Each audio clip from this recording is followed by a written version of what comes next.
da Assembleia de Deus em Feira de Santana, no estado da Bahia, mas Josué tem se identificado com a nossa igreja em todo o território nacional. É um jovem, porém, um vaso de bênção nas mãos do Senhor. E nós oramos por ele e estamos certos de que o seu coração está cheio de palavras boas. Ouçamo-lo, pastor Josué.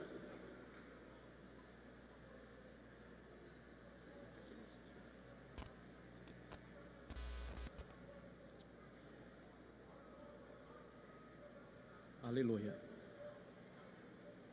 Honra, louvor, exaltação a Deus, porque dele, por ele e para ele são todas as coisas.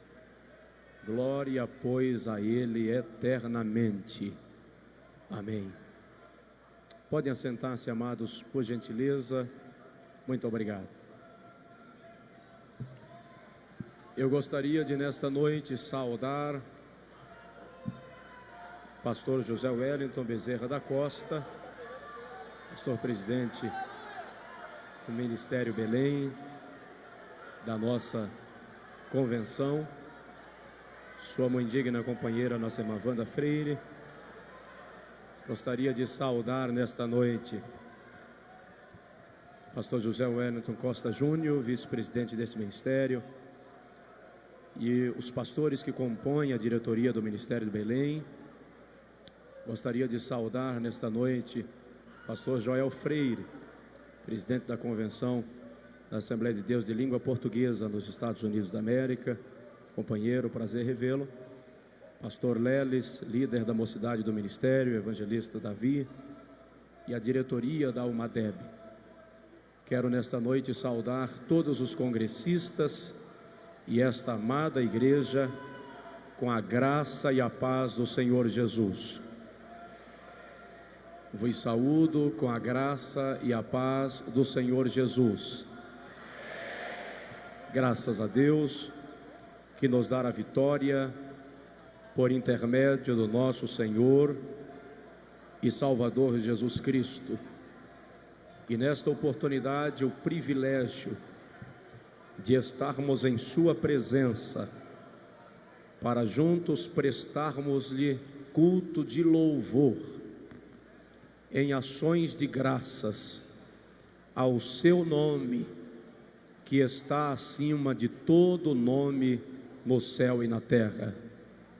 Quero nesta oportunidade expressar a minha gratidão a Deus pelo privilégio de cooperar na realização do 24º UMADEB, e quero render a Deus a minha vida no intuito de que Ele seja completamente, perfeitamente glorificado, engrandecido nesta noite.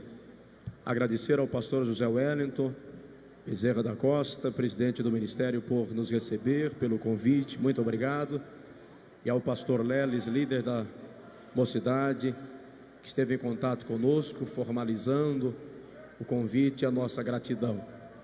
Que Deus continue abençoando a esta igreja, a este próspero ministério. E este congresso que começa hoje será um derramar da presença de Deus de maneira gloriosa na vida do seu povo. Antes de fazer menção da leitura da palavra de Deus, eu gostaria de pedir aos irmãos que intercedam por nós, pela minha vida, pela minha esposa Sandra, pelo nosso Gesiel, para que Deus, em sua grandeza e misericórdia, continue nos guardando, nos conduzindo e sendo glorificado em nós, acima de tudo, porque Ele é digno de louvor e exaltação para sempre. Agora, por favor, abra outra vez a sua Bíblia, Evangelho de Jesus Cristo, segundo escreveu-nos Lucas, capítulo de número 14, texto que dá tema a este congresso. Evangelho segundo Lucas, capítulo 14. Eu gostaria de expressar o meu desejo de poder estar com os irmãos ao longo de todo este congresso. Entretanto, quando recebi este honroso convite, eu havia assumido um compromisso com o pastor Nelson Ludenberg, lá em Cacoal, presidente da convenção em Rondônia. Quando telefonei para ele pedindo que ele me liberasse, ele me expressou que o evento já estava divulgado em Rondônia e que por isso gostaria que eu estivesse lá. Daí estar aqui esta noite e não poder participar da conclusão do congresso, mas eu quero deixar aqui a minha gratidão. Muito obrigado, Deus abençoe. Lucas capítulo 14, versículo 22. Diz assim a palavra do Senhor: depois lhe disse o servo: Senhor, feito está como mandaste, e ainda há lugar. Senhor, feito está como mandaste, e ainda há lugar. Eu gostaria que nós citássemos este tema todos juntos, por favor, em nome de Jesus. Vamos lá?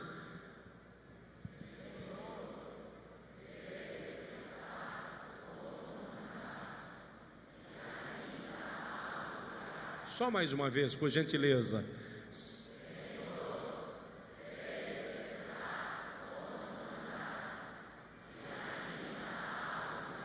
Aleluia. Se não for difícil, dá uma olhada no irmão que está do teu lado e diz para ele: dar glória a Deus aqui é de graça. Dar glória a Deus aqui é de graça.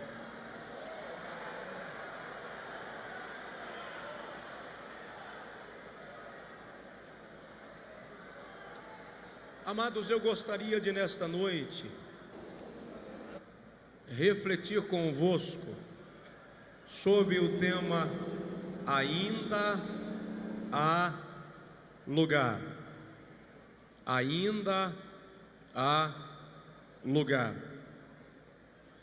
O discurso do Senhor Jesus neste texto começa no versículo 7, quando ele percebeu a disputa que havia entre os convidados de um evento pelos lugares de destaque.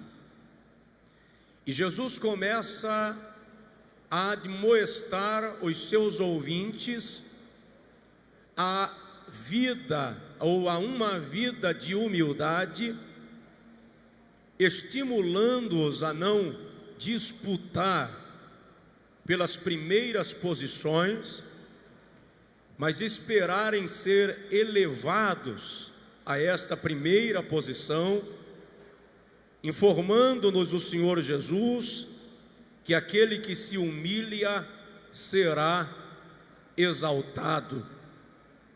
De repente, Jesus, no mesmo sermão, começa a admoestar aqueles convidados que, ao fazerem uma festa, não convidassem meramente os ricos, os amigos mais chegados, no intuito de que eles, de alguma forma, lhes retribuísse a honra, mas convidasse aqueles que não poderiam retribuir, para ter a certeza de que no dia da ressurreição dos justos receberemos do Senhor a devida recompensa. É quando Jesus vai expondo este ensino que alguém no versículo 15 diz: bem-aventurado aquele que comer no reino dos céus. E Jesus então explica que comer no reino dos céus não é uma oportunidade para poucos privilegiados, mas para todos que aceitam o convite do Senhor que fez a grande ceia. E Jesus começa a narrar a parábola chamada da grande ceia, em cuja parábola ele relata um senhor que, fazendo uma festa, convida os seus amigos para participarem dela, organiza a cerimônia, mas no momento que ele envia o seu servo para confirmar o convite aos seus convidados, cada um apresenta uma desculpa. Um não poderia porque havia comprado o gado e precisava ir averiguar.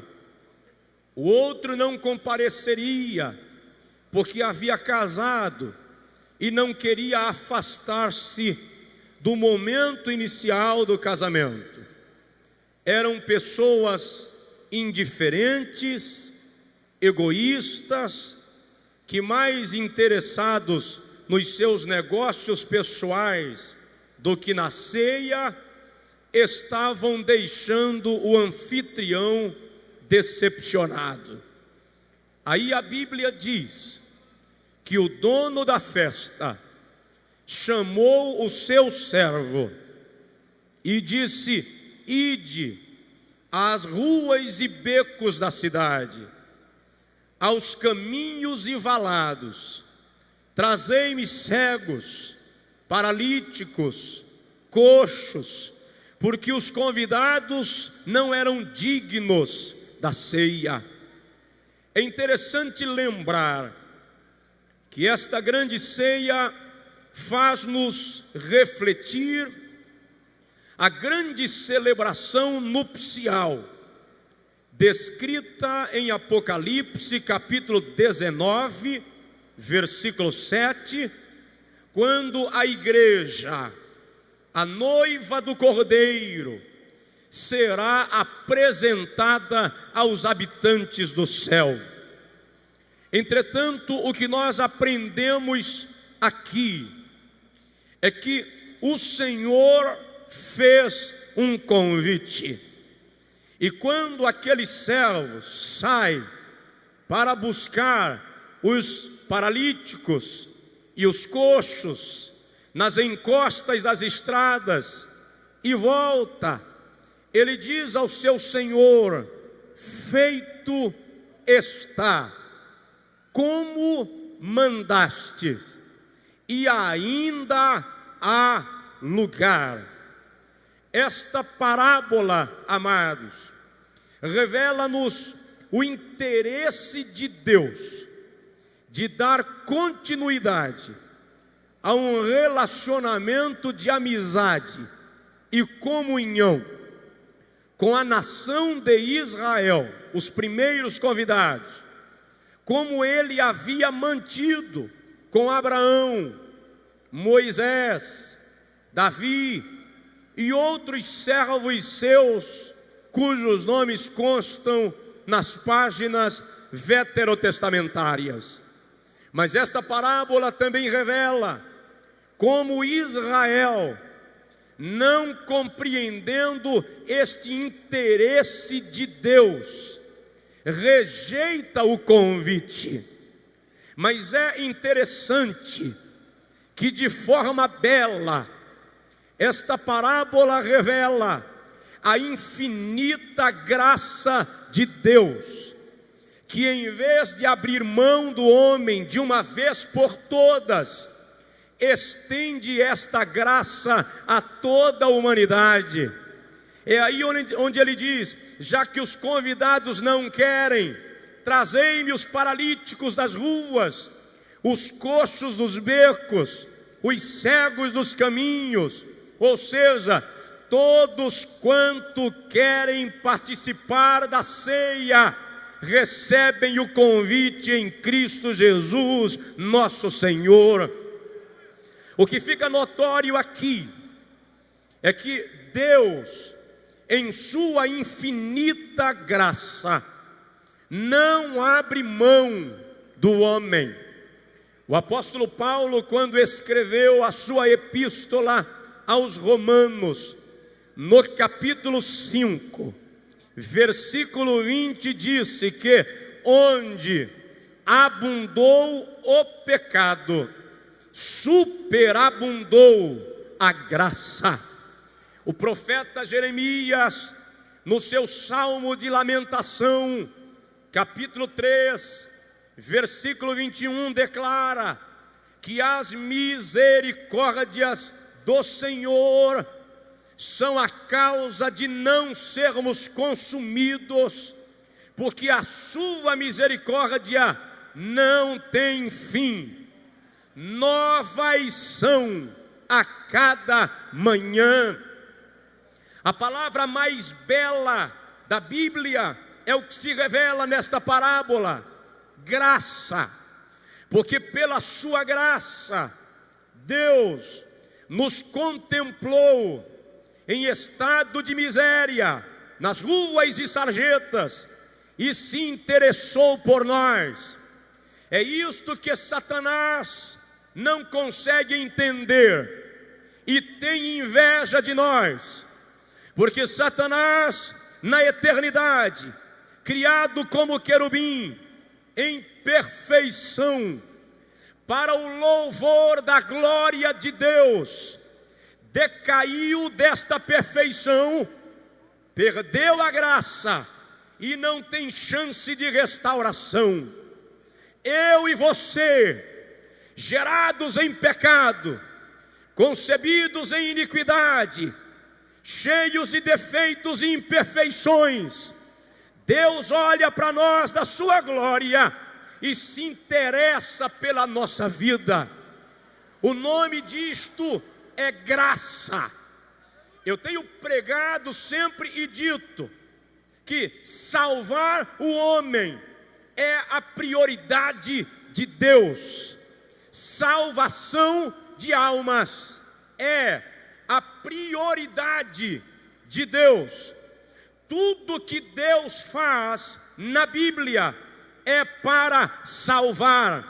E devo dizer, sou pentecostal, gosto de ver Jesus batizar com o Espírito Santo, amo ver paralítico andar, acho extraordinário mudo falar em línguas, mas Jesus não morreu para curar enfermos, Ele curou antes de morrer.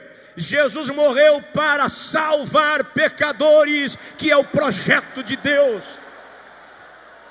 E isso é tão sério e tão perfeitamente revelado na Bíblia, que eu imagino que quando Jesus chegou ao céu, na sua ascensão, Ele fez uma reunião com os anjos e disse: olha, quando eu curar um paralítico lá embaixo, pode deixar que a minha igreja me adora. Quando eu ressuscitar um morto lá embaixo, pode deixar que a minha igreja me glorifica. Mas quando eu salvar uma alma lá, vocês não fiquem calados aqui em cima. E a Bíblia diz que a festa no céu, por um pecador que se arrepende, aleluia, ainda há lugar. Ainda há lugar onde? Em primeiro lugar, ainda há lugar no coração do Pai, no coração de Deus, ainda há lugar para você. Deus não consegue esquecer a necessidade de salvação que há no homem, e Ele espera que o próprio homem reconheça esta necessidade. No Evangelho segundo Lucas, capítulo 15, Versículo 11 a seguir, Jesus narra uma conhecida parábola chamada do filho pródigo. E ele descreve como um filho de um homem pede a herança, o que no contexto judaico era uma humilhação, era uma afronta. O filho pedir a herança do pai ainda viúvo, no contexto judaico, era mais ou menos como dizer: não aguento esperar a sua morte, me dá logo a minha parte. E ele recebe a herança e vai embora.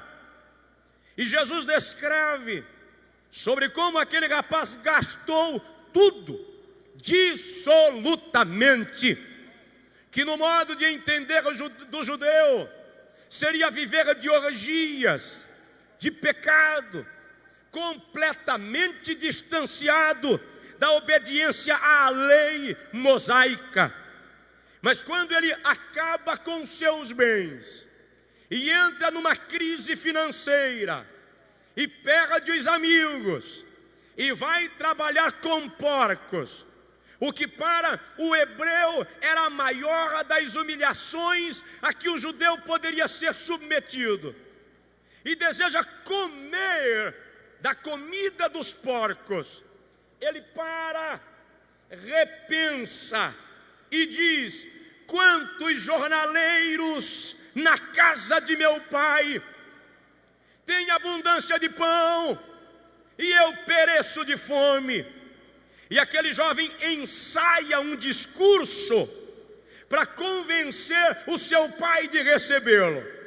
E ele diz: eu vou chegar lá e vou dizer: pai, pequei contra o céu perante ti, não sou digno de ser teu filho, me recebe como jornaleiro. Ele programa o discurso e volta para casa. Mas o texto revela, e eu acho extraordinário isso, a Bíblia diz que o pai o viu de longe. É como se o coração do velho pai aguardasse o retorno do moço. É como se o coração do velho pai palpitasse com a chegada do seu filho. E quando ele o vê, a Bíblia não diz que o jovem correu ao encontro do pai. A Bíblia diz que o pai correu ao encontro do jovem, lançou-se-lhe ao pescoço e o beijou, num sinônimo de amor. E ele ajoelha e diz: pai, o discurso: pequei contra o céu perante ti, não sou digno de ser filho, me recebe como jornaleiro. Eu acho interessante que o pai não responde. Ele não diz: levanta e entra, não. Ele não diz: vem cá, filho, eu estava com saudade. Ele chama o empregado e diz: trazei sandálias. O jovem entendeu. O jornaleiro, o escravo, não usava sandália. Quem usava sandália era o filho. Quando o velho pai disse: trazei sandálias, o jovem entendeu que o pai estava dizendo: eu não te quero como escravo, eu te recebo como filho. De repente, já calçado, sou filho, é bom demais. O pai diz ao outro servo: agora traz anel. Por que o anel? Porque quando a herança era dada, o anel era tirado. Ele não tinha mais direito à herança. Quando o velho pai diz: trazei anel, o jovem entendeu. O pai estava dizendo: eu devolvo a herança que você perdeu, porque ainda há lugar.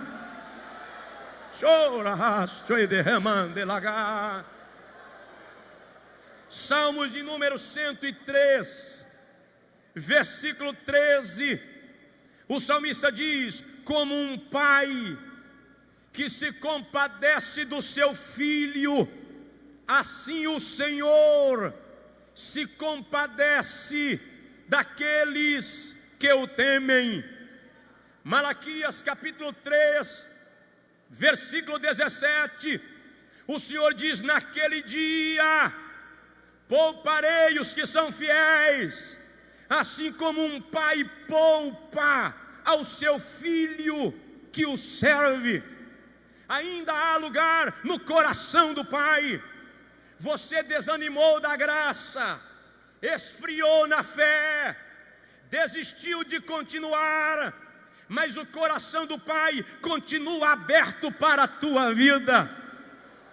Eu tenho um filho de 8 anos, cerca de 3 anos e meio atrás.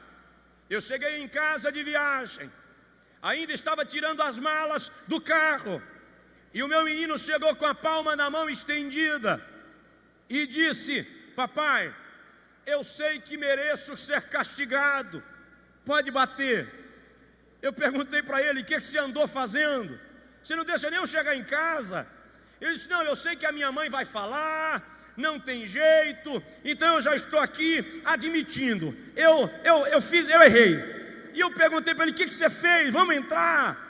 E entrei, abracei, beijei. De repente ele disse para minha esposa: fala, mãe. E ela disse: não, fala você. E ele disse: papai, eu peguei os teus livros e joguei todos no chão para brincar, e eu sei que o senhor não vai gostar. Eu falei com ele: vamos arrumar os livros. A questão é a seguinte: quando um filho reconhece o erro, ele aciona a complacência paternal. Quando você reconhece que falhou, o coração de Deus se abre para você. Oh, aleluia! E Ele libera seu perdão sobre a tua vida. Há lugar no coração do Pai. Em segundo lugar, ainda há lugar nos braços do Pai. Deus quer te carregar no colo, Ele quer te cuidar com carinho. É interessante Lamentações 3:21, porque Jeremias diz: as misericórdias do Senhor são as causas de não sermos consumidos. No original, Jeremias não repete a palavra misericórdia. Ele não diz porque as suas misericórdias não têm fim. No original a expressão é: porque o seu carinho não tem fim. Deus tem carinho pelos seus filhos. Ele tem carinho por nós.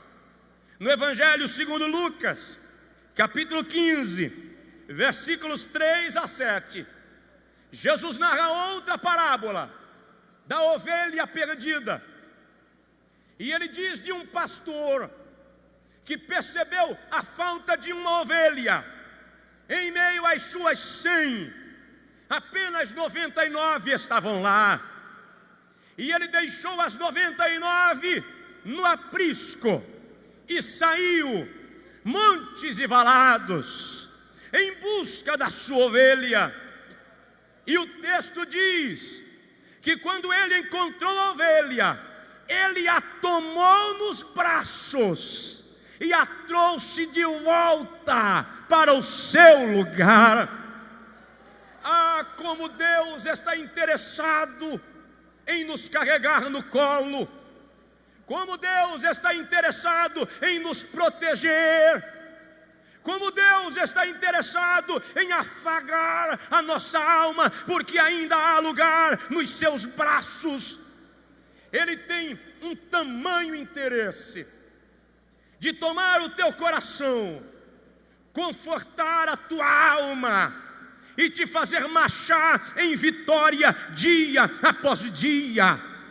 Eu lembro agora que esses dias eu estava em Brasília compartilhando da palavra de Deus com uma igreja naquela cidade. Depois do culto, um pastor me telefonou e disse: Josué, tem um pastor de São Paulo aqui comigo e ele gostaria de orar por você, vem aqui. Eu disse: pastor, eu estou longe, pede para ele orar pelo telefone. E ele disse: vem cá, rapaz, eu gostaria de rever você. E eu fui lá. E quando cheguei, enquanto o pastor orava, ele olhou para mim e disse: olha, o Senhor me disse que está desfazendo uma investida do inimigo contra a vida do teu filho, para tirar-lhe a vida, e você vai ver o livramento. Se ele tivesse dito apenas que Deus estava desfazendo a armadilha, eu teria ficado tranquilo. Mas quando ele disse, você vai ver, eu entrei em crise. Comecei a me perguntar o que vai acontecer, Senhor. E eu comecei a me preparar. Quando eu cheguei em casa na segunda-feira, ajoelhei-me, orei com a minha esposa e com o nosso filho, e pedi a Deus que o sangue de Cristo estivesse sobre nós. Terça-feira à noite, eu estava folheando a Bíblia 6 horas para ir ao culto de doutrina da igreja. E o meu filho disse, pai, eu vou dar uma última pedalada. Quando ele saiu de casa, ele disse, pai, vem cá, tem uma cobra aqui. Mas ele falou tão tranquilo, que eu não levantei do lugar. E ele insistiu e disse, meu pai, tem uma cobra coral aqui. E quando eu levantei correndo e cheguei lá, havia uma cobra coral enrolada no pneu da bicicleta do menino. Certamente quando ele pedalasse, a cobra o feriria, mas Deus tem lugar para nós no seu colo. Ele cuida de nós. Se você puder, dá um toquezinho no vizinho e diz para ele, Deus cuida de você. Pedro estava preso. Atos capítulo 12, a Bíblia diz que Herodes já havia matado a Tiago, e disse a Pedro, eu te mato depois da Páscoa. Mas Pedro deitou e dormiu. De repente um anjo do Senhor aparece, e diz assim, levanta Pedro. E Pedro acorda, meio atônito, e o anjo diz, vem comigo. E Pedro vai saindo, mas o anjo diz, calma Pedro, calça sandália. Eu acho lindo isso aqui, porque mais importante do que calçar sandália para Pedro, era sair da prisão. Mas quando eu vejo Deus dizendo, calça sandália, eu vejo o Senhor dizendo assim, eu estou cuidando dos mínimos detalhes para você. Quando Pedro calçou a sandália correndo e foi saindo, o anjo disse, calma Pedro, coloca a capa, como se dissesse, está frio lá fora, há lugar nos braços do Pai, aleluia, aleluias, glória a Jesus. Eu não vou demorar, mas gostaria de em penúltimo lugar dizer-lhe, que há lugar, ainda há lugar, na presença de Deus. Há lugar para quem quer sentir a presença do Senhor. Há lugar para quem quer experimentar o poder de Deus na sua vida. Há algo que sinceramente me preocupa nesses dias da igreja. Os irmãos lembram que em Êxodo 29, quando Moisés desceu do monte, a Bíblia diz que ele teve que colocar um véu diante da face, por causa da glória do Senhor. Ninguém conseguia contemplar a fisionomia de Moisés. Entretanto, na segunda epístola aos Coríntios, capítulo 3, versículo 13, Paulo diz que chegou um momento que Moisés estava usando o véu, não mais por causa da presença da glória, mas por causa da ausência da glória. Paulo diz que Moisés percebeu que a glória estava indo embora, e ele ficou com medo que o povo não lhe atendesse mais, porque a glória se esvaía. Agora, Moisés usava o véu para disfarçar a perda da glória. E o que está acontecendo nos nossos dias, que é preocupante, é que muitas igrejas estão perdendo o poder, estão perdendo a presença de Deus, e estão inventando artifícios para substituir esta presença. Só que eu e você sabemos que o nosso coração não se contenta com véu, o nosso coração se contenta com glória. É isso que a nossa alma quer. É por isso que não podemos sair da presença do Senhor. Salmos de número 84, o salmista diz: quão amáveis são os teus tabernáculos, Senhor dos exércitos. A minha alma tem sede e desfalece pelos teus átrios. O pardal encontrou casa, e a andorinha ninho para si, e eu encontrei teus altares, Senhor Deus meu. No versículo 11 ele diz: mais vale um dia nos teus átrios do que 1000 em qualquer outra parte. Eu lembro agora do dia que Jacó fugiu de Esaú, em Gênesis 28. E Jacó, já no entardecer, arruma uma pedra, transforma em travesseiro e vai dormir. Só que em meio ao sono, Jacó viu uma porta se abrir no céu, e uma escada desce de lá, e anjos começam a descer e a subir da presença de Deus. Jacó acorda e ele diz: Deus está neste lugar, e eu não sabia. Este lugar é a casa de Deus. Estar na presença do Senhor é o privilégio de quem recebe o convite da grande ceia. Deus quer que eu e você estejamos na sua presença. Deus quer que a sua vontade prevaleça em nossa vida. Tu não estás aqui por acaso. Eu tenho dito que Deus não brinca de roleta russa. Você não é fruto do acaso. Chegastes até aqui porque Deus estabeleceu um propósito para a tua vida, e esse propósito vai se concretizar. Pastor Joel, ano de 1992, acredito que o senhor, pastor Zé Wellington, pastor Wellington Júnior devem lembrar. O Ministério do Belém fez um evento no ginásio do Ibirapuera. Pastor Nick Cruz estava pregando dia 8 de junho. Naquele dia eu estava lá. Eu era diácono da igreja, não pregava ainda. Estava sentado do lado direito numa das cadeiras. No meio da pregação, o Espírito de Deus tomou o pastor Nick Cruz em profecia e disse: vou levantar neste país 5 milhões de homens revestidos de poder para sacudir esta nação com a palavra da minha salvação. Quando eu ouvi aquilo, eu curvei a cabeça na minha cadeira e disse: Jesus, eu quero fazer parte desse exército. Ainda há lugar na presença de Deus. Sinta o Espírito de Deus na sua vida lhe enchendo de graça nesta noite. Ainda há lugar. Eu vou terminar.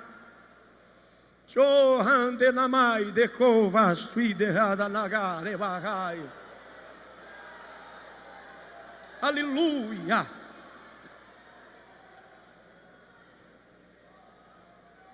Ainda há lugar, em primeiro lugar, no coração do Pai. Em segundo lugar, nos braços do Pai. Em terceiro lugar, na presença do Pai. Em último lugar, ainda há lugar na casa do Pai. Jesus disse assim: não se turbe o vosso coração, crede em Deus, crede também em mim. Na casa de meu Pai há muitas moradas. Se não fosse assim, eu vou-lo teria dito: vou preparar-vos lugar. E quando eu for e vos preparar lugar, virei outra vez e vos levarei para mim mesmo, para que onde eu estiver, estejais vós também.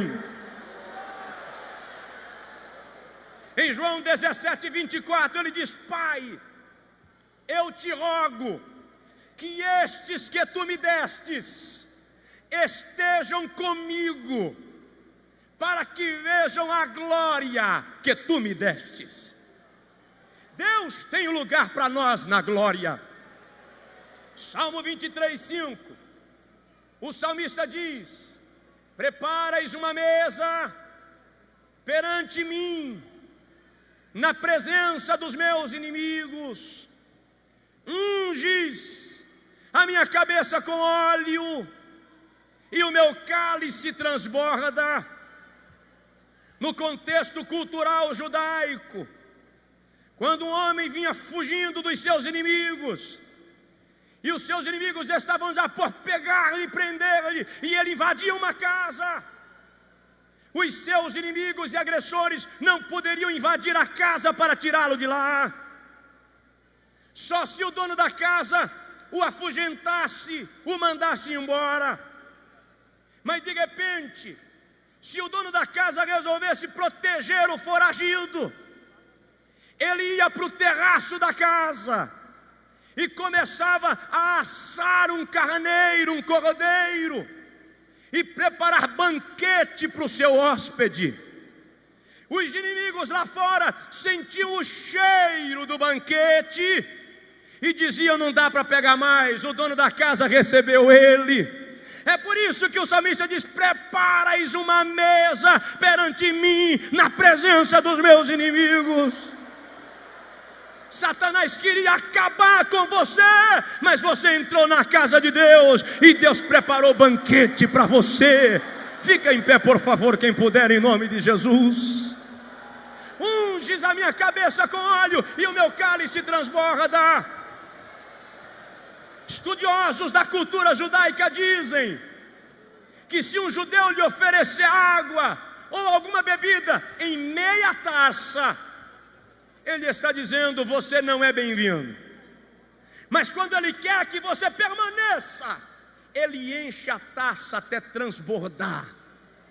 Por isso o salmista diz: o meu cálice transborda. Certamente que a bondade e a misericórdia do Senhor me seguirão todos os dias, e habitarei na casa do Senhor por longos dias. Há lugar na casa do Pai, há lugar para você na casa do Senhor. Vai chegar o dia que a trombeta vai tocar. Jesus está voltando, e quem aceitou o convite da grande ceia estará com Ele. Eu já ouvi alguém dizendo que teve uma visão que o pai levantou do trono e disse: vai buscar a igreja, filho. E o filho disse: ainda não, pai, aguenta. Os irmãos desculpam a ignorância do pregador, mas eu não consigo concordar assim. A Bíblia diz que há um tempo estabelecido pelo propósito de Deus, e quando este tempo se cumprir, eu creio que o pai vai olhar nos olhos do filho, e eles vão dizer um ao outro: é hora de buscar a igreja. E o Espírito Santo que está dentro de mim e de você vai se mover e vai dizer: Jesus está vindo buscar a igreja, porque o mesmo Espírito testifica com o nosso espírito. Aleluia! Se eu pudesse ter uma visão do grande coral da redenção nesta noite, se tu pudesses ter uma visão do grande coral da redenção, tu irias ver, nós iríamos ver que o coral ainda está parado porque lugares estão vazios. E se perguntássemos ao maestro do coral, a quem diga que vai ser Gabriel, que vai ser Miguel, a Bíblia não diz quem é, mas se é preciso crer que vai ser alguém, eu creio que vai ser o próprio Jesus que vai reger o grande coral dos redimidos. Mas se nós perguntarmos ao maestro por que o coral ainda tem tanto lugar vazio, ele vai dizer: porque exatamente agora, lá em São Paulo, eu estou completando as vozes que vão ocupar este grande coral. Aleluia! Levante a sua mão comigo, por favor, ora comigo e diz para Jesus: eu quero estar lá, eu quero estar na tua glória, Deus meu.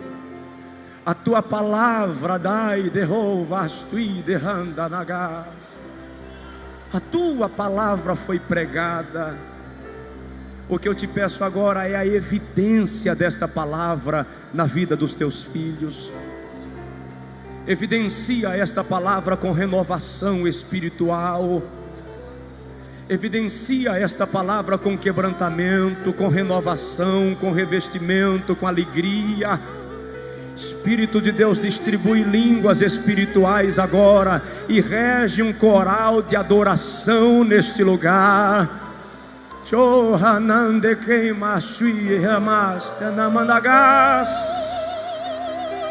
Adore a Deus, adore a Deus. Cante com o ministério de louvor. Digno tu és. Digno tu és. Oh, dá liberdade ao Espírito de Deus alegrar tua alma. Ainda há lugar. Oh, aleluia. Deus está neste lugar. E nós já sabíamos. Aleluia.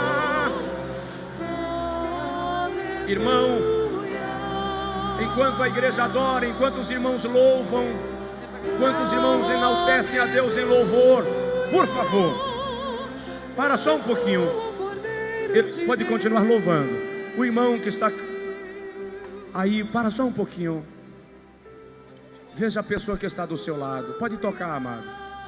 Veja a pessoa que está do seu lado, na arquibancada, aqui na quadra. Veja se é um amigo, se é uma amiga que nos visita. Coloque a mão no ombro dessa pessoa agora e convida ele, convida ela para sair do seu lugar e vir à frente, receber a oração, entregando a Jesus a sua vida, rendendo a Jesus o seu coração, e vem com ele, vem com ela, por favor.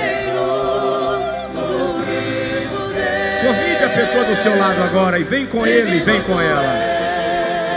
Venha, venha em nome de Jesus. Você que se afastou da igreja, estão chegando as primeiras pessoas. Deus abençoe. Venha. Venha. Deus não abre mão da tua vida. Das arquibancadas, por favor, veja se do seu lado tem alguém que precisa se render a Deus. Convida ele, convida ela e vem com essa pessoa. Vem com essa pessoa. Olha quantas vidas estão chegando. Salvação é prioridade de Deus. Digno tu és. Vem. Digno tu és de todo louvor.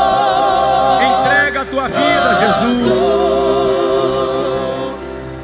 Vem. Pode chegar mais para cá. Entrega o teu coração a Jesus. Ainda há lugar. Das arquibancadas, se estiver descendo alguém, eu peço, irmão, que acena com a mão assim e nos avisa. Se das arquibancadas estiver descendo alguém, algum irmão conduzindo uma pessoa, acena assim com a mão e nos avisa, por favor. Nós estamos aguardando pela tua vida, moça, rapaz, senhor, senhora, ainda há lugar. Deus quer a tua vida. Deus faz questão pela sua vida. Deus não abre mão de você, do senhor, da senhora.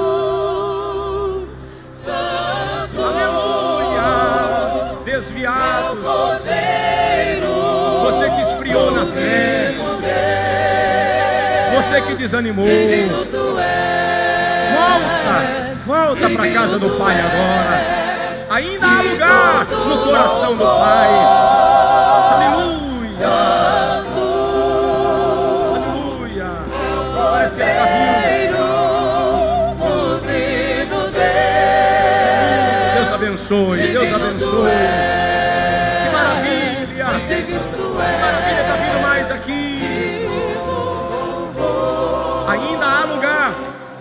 Eu já estou parando, já estou parando. Mas ainda há lugar para a tua alma. A festa do céu começou.